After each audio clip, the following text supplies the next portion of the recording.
প্রতিবেশীর মাটির বাড়ি নিজের বাড়ি হিসেবে দেখিয়ে বা পরিবারের একাধিক সদস্যের নামে বাংলার বাড়ির টাকা আত্মসাতের খবর তো এই রাজ্যে দেখা গিয়েছে বহুবার, কিন্তু টাকা পেয়েও ফেরত এমন নির্দেশন বোধহয় মেলেনি। পূর্ব মেদিনীপুর হটস্পট নন্দীগ্রামের ঘটনায় চাঞ্চল্য রাজ্য জুড়ে। নন্দীগ্রাম ২ নম্বর ব্লকের ঘোলপুকুরিয়ার বাসিন্দা সুশীল মণ্ডল তার ছেলে সুব্রত মণ্ডলের নামে বাংলার বাড়ির প্রথম কিস্তির ৭,০০০ টাকা ঢোকে, কিন্তু ছেলে সম্প্রতি রেলের চাকরি পেয়েছে, তাই বাবা সুশীল মণ্ডল নন্দীগ্রাম ২ নম্বর ব্লকের বিডিও অফিসে নিজে এসে টাকা ফেরত দিলেন। আর এই ঘটনায় শোরগোল নন্দীগ্রাম জুড়ে।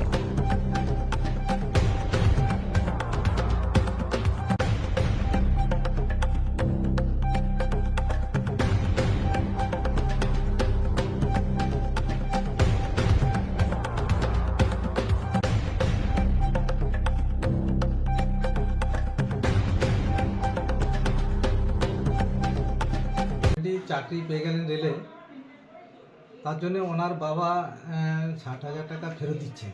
বাংলার বাড়ি উনি প্রভুক্তা ছিলেন। এইরকম হ্যাঁ, এই যে ফেরত দেয় এটা সমাজের ক্ষেত্রে অর্থাৎ কতটা সচেতনতা বা কি মনে করছেন এই যে এটা একটা খুব ভালো বার্তা সমাজের ক্ষেত্রে। মানে উনি যে টাকাটা ফেরত দিচ্ছেন, একদম সাথে সাথেই ফেরত দিচ্ছেন। উনি একজন উপভোক্তা হিসেবে সাথে সাথেই ফেরত দিতে এলেন। ওনার বাবা এসছেন, বাবার নাম হচ্ছে সুশীল মণ্ডল। অতএব ওনাকে ধন্যবাদ জানাই আমাদের ব্লকের পক্ষ থেকে। এই উপভোক্তা হিসেবে মানুষ সাধারণত এই বিষয়টা নিয়ে অনেকটা নেতিবাচক করে থাকেন, তাহলে সেই জন্য উনি যে ফেরত দিচ্ছেন এটার জন্য ওনাকে অনেক অনেক ধন্যবাদ। স্যার, দেখা গেছে বিগত দিনে অনেকে টাকা নিয়েও বাড়ি করেনি, এমনকি টাকা নিয়ে আত্মগোপনও করেছেন, বিভিন্ন তথ্য গোপন করে নিয়েছেন। সাধারণ মানুষের উদ্দেশ্যে এই বার্তাটা কি দেবেন আপনি?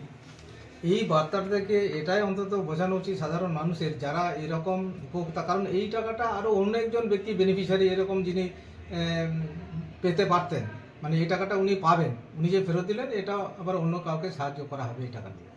এটাই বার্তাটা যাবে, এরকম যাতে না করে সবাই এরকম যাতে হয় বা ফেরত দেয়, এটাই আমি আশা করব, এটাই আমি বলতে চাই। Thank you sir. আজকের আপনি বাংলার বাড়ি আবাস যোজনা যেটা আপনি টাকা ফেরত দিলেন, কেন, কি কারণ? আমার ছেলে যেহেতু রেলের একজন চাকরিজীবী হয়েছে, অতএব ওই কারণে ওই টাকাটা আমি ফেরত দিচ্ছি। ওই টাকাটা কত টাকা পেয়েছিল? ৬০,০০০ টাকা প্রথম কিস্তি পেয়েছিলাম। বাড়ির টাকা কার নামে এসেছিল? ছেলের নামে? ছেলের নামে আসতাম, সুব্রত মণ্ডল আমার ছেলে, ওনার নামে আসতাম।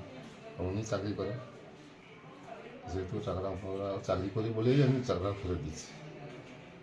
দেখুন, আপনার ছেলে চাকরি করে আপনি টাকাটা ফেরত দিয়েছেন, অন্যান্য উপভোক্তাদের উদ্দেশ্যে আপনি কি বলবেন, কি বার্তা দেবেন আপনি তাদেরকে? আমি কি বলবো আর, এতে এটা যেন না হয়।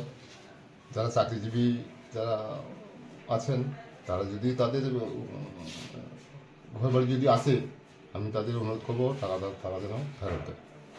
আপনার নাম? আমার নাম সুশীল মণ্ডল, বাড়ি ঘোলপুকুরিয়া, বিড়লা অঞ্চল। আর ছেলের নাম? সুব্রত মণ্ডল।